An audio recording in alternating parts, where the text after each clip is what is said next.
Eski hovlining chekkasidagi uychaga qochib o'tganimda, u yerdagi hamma narsa chang bosgan va unutilgan edi.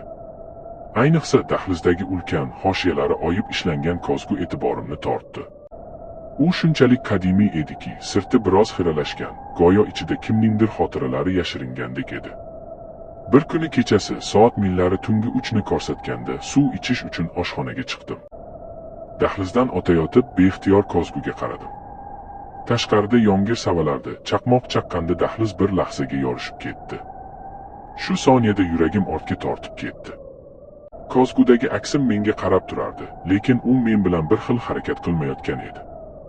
Men qotib qolgan bo'lsam-da, kozgudagi men sekin boshini egib, menga galati, sovuq bir tabassum hadya qildi. Eng dahshatlisi esa uning peshonasida, ikki qoshining o'rtasida uchinchi bir koz sekin ochila boshladi. U koz qip-qizil bo'lib, to'g'ridan-to'g'ri mening ruhimga tikilayotgandek edi. Atrofimdagi havo birdan muzlab qoldi, nafasim bo'g'zimga tiqildi. Men ortga tisarila boshladim, lekin kozgudagi maxluq shishaning ichkarisidan turib barmog'i bilan jim ishorasini qildi. Shu payt qulog'im ostida xuddi xonaning ichida kimdir turgandek pichirlagan ovoz eshitildi.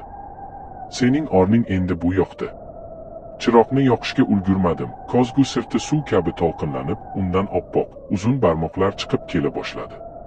Shunga o'xshash hikoyalarga qiziqsangiz, Tungi labirint kanalimga obuna bo'ling. Men sizlar uchun mistik janridagi hikoyalarni joylab boraman.